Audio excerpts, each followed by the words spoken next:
Өнөөдөр бүлгийн уралдаар эрүүг үйл нэмэлт өөрчлөлт оруулах тухай хуулийн төсөл бас танилцуулагдсан.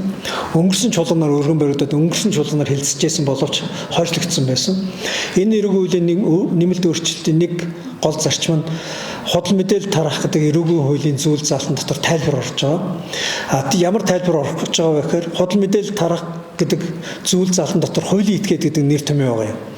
Энэ хуулийн этгээд гэдэг нэр томьёог дагаад сүүлийн үед юу болсон бэ гэхээр төрийн байгууллага бид хуулийн этгээд учраас бас нэр төрөө хамгаалуулна гэдэг үг яриад хэвлэл мэдээллийн хэрэгсэл болон иргэд аливаа төрийн байгууллагыг ингээ шүүмжлэхээр нэр төр талдлаа худал мэдээлэл тараалаа гэдэг байдлаар гомд санал гаргаад хуулийн хүчний байгууллагууд ийм шалгалт хийгээд байгаа.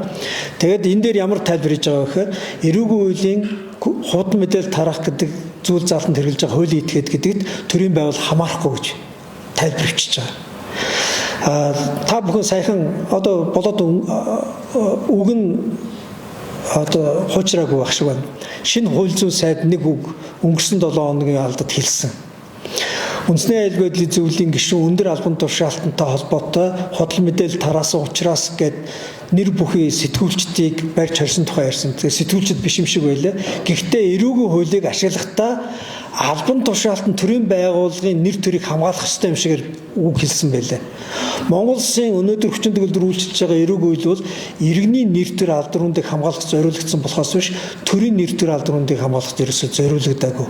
Тэгээ ийм эрүүгийн хуулийн тодорхой бос байгаа нэр томьёонуудыг тайлбарлаж авахгүй бол албан тушаалтнууд өөрсдөө ашиглаад одоо эрүүгийн хуулийн халахвалчин дор иргэнээс шүүмжлэгдэх хилцүүлэгт өртөх хардагдах одоо тэр эрхийг нь хулгайлах шинжтэй болж эхэлж байна. Мөн нөгөө төр яг энэ хуулийн зүйл залтаар найруулгын шинжтэй бас нэг засвар хийж байгаа. Тэрний юу вэ гэхээр нийгэмд аюултай гэдэг нэр томьёог эрүүгийн хуулиас халж байгаа.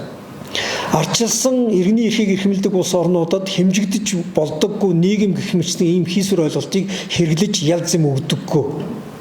Энийн оронд ямар үг хэрэглэдэг вэ гэхээр нийтийн эсвэл олон нийтийн гэдэг үг хэрэглэдэг. Нийтэд буюу олон нийтэд аюултай үйлдэлийг хэмжиж болдог түүгээр хэнийг нэг буруутгах болно.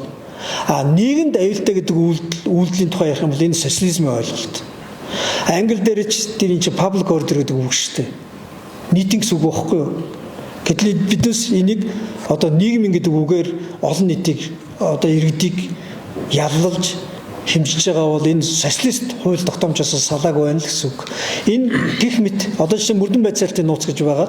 Энэ мөрдөн байцаалтын нууц гэдэг зүйл дотор өмгөөлөгч болон хэрэг холбогдож байгаа хүнийг мөрдөн байцаалтын нууц задлуулж ялтаа шүү гэж амын хамгаж авч жагаад араар нь бүх суугаараа хүнийг гүтгэж харлууд доромжилдаг үйл явдлууд хавтгаарсан.